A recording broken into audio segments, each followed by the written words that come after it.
Yang kedua, setelah dia setelah dia susupan lagi, nadanya sangat persis dengan Bung Karno, tapi di eranya Pati Gajah Mada. Nah, yang ketiga ini suaranya persis Bung Karno, dan dia berbicara di eranya Bung Karno.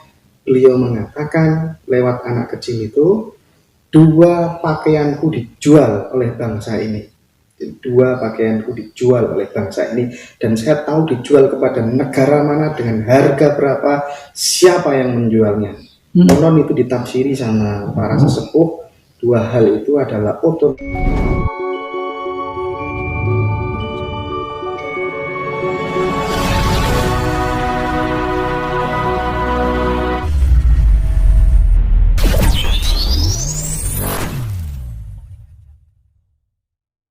Butuh sistem.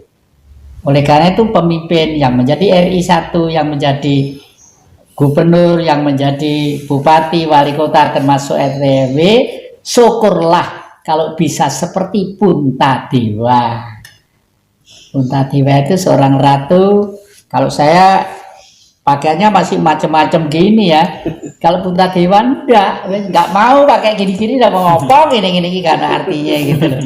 Lah saya masih pengen kumpul sama adik-adik ya, berotok anu lah, berotok apa istilahnya, kebro sini lah. Sebenarnya politik ini kan selama ini dicitrakan sebagai sesuatu yang buruk dan cenderung korup gitu ya. Sebenarnya kalau orangnya sudah selesai dengan dirinya sendiri, politik ini bisa menjadi thoriqoh, jalan menuju Tuhan ya. Betul. Konsep Bung Karno tadi. Betul. Kalau politik itu benar, politik itulah justru konsepsi untuk menghadap Tuhan, istilahnya Mas Indra tadi itu. Kenapa?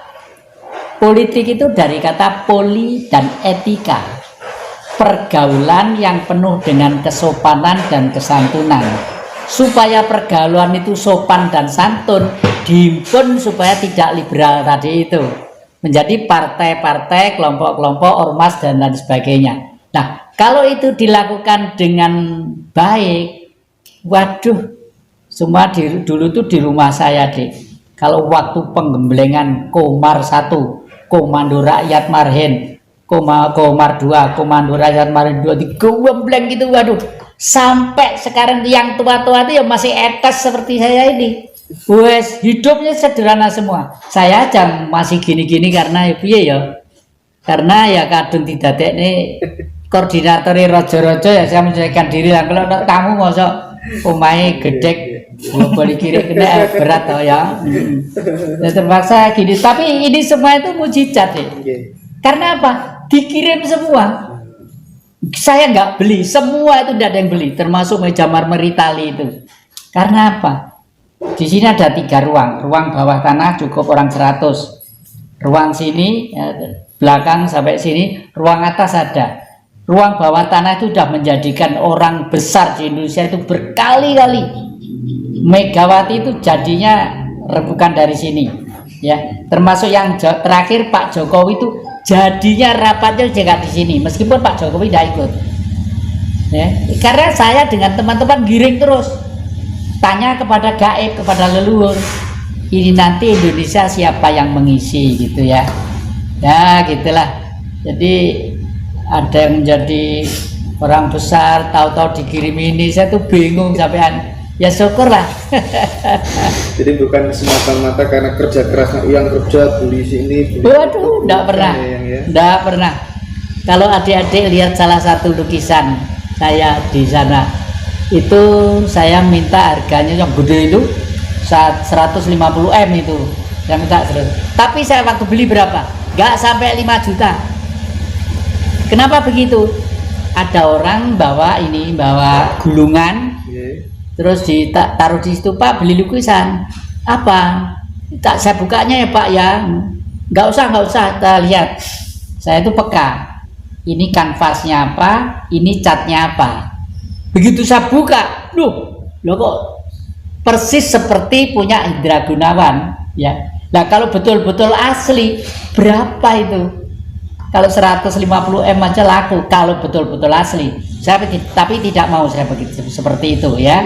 Ya, saya selalu bilang bahwa ini mungkin loh ya, mungkin tipe Hendra Gunawan. Meskipun ada orang yang berani tanda tangan di atas segel, waktu melukis itu dia ada, masih hidup orangnya di atas segel. Ya, kamu udah pernyataan tak W100.000 saya kasih, buat di atas segel. Waktu dia sekolah melukis di Bandung, waktu melukis ini dia ada, gitu. Nah itu saya tawarkan 150, siapa tahu ada yang mau, nggak ada nggak apa-apa gitu. Lalu itu yang satu lukisan Belanda yang ada di Bali itu, 2, yang satu udah laku, yang Jago Tarung itu. Luar biasa. Yang Jatikusumo, saya flashback lagi ke ini apa tuh namanya, di Tengger itu ya, di suku Tengger itu ya. Itu ada anak kecil, jadi dia semacam kayak kesusupan gitu ya. Jadi pertama dia berbicara dengan persis bahasanya Bung Karno, tetapi di eranya Ken Arok. Yang kedua, setelah dia setelah dia kesusupan lagi, nadanya sangat persis dengan Bung Karno, tapi di eranya Patih Gajah Mada. Nah, yang ketiga ini suaranya persis Bung Karno, dan dia berbicara di eranya Bung Karno. Beliau mengatakan lewat anak kecil itu, 2 pakaianku dijual oleh bangsa ini. 2 pakaianku dijual oleh bangsa ini, dan saya tahu dijual kepada negara mana, dengan harga berapa, siapa yang menjualnya.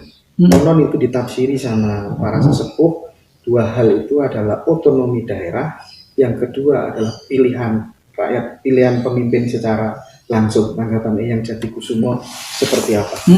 Jadi apa tadi yang satu apa? Otonomi daerah. Otonomi daerah. Ya. Terus yang satu? Kedua pilihan rakyat secara pilihan pemimpin secara langsung. Nah itu memang sistem seperti itu selalu menjadi kausal ya, menjadi pembicaraan sebab dan akibat yang saling menyalahkan dan saling disalahkan ya. Memang seyogianya demokrasi itu harus terpimpin ya, terpimpin, dan dipimpin oleh siapa? Memang dipimpin oleh seseorang, namanya pemimpin itu mesti satu ya. Tapi akibat dari ini semua sistem akhir-akhir ini terbentuklah pimpinan, bukan pemimpin. Bukan pemimpin. Nah, pimpinan. Oleh karena itu, karena pimpinan bisa direkayasa dengan pikiran manusia, akhirnya jual beli atau fulus lah. Nah, lalu kalau menurut sistem Bung Karno bagaimana? MPR ini adalah tempat rakyat itu sendiri, Majelis Permusyawaratan Rakyat ya. Siapa yang di MPR? Belum tentu kalau dia itu punya partai, belum tentu kalau dia itu punya ormas. Siapa saja di samping ormas dan partai itu ada, siapa saja yang mempunyai pikiran-pikiran dan ketauladanan yang istimewa demi kepentingan bangsa dan kemanusiaan, barulah diberi kursi satu tempat ya. Meskipun dia tidak bisa nulis, pokok bisa ngomong. Namanya MPR, kalau maaf ya, kalau orang yang tidak bisa ngomong kan repot ya, harus bisa ngomong gitulah. Ngomongan itu diakomodir, ditulis sama sekretaris ya.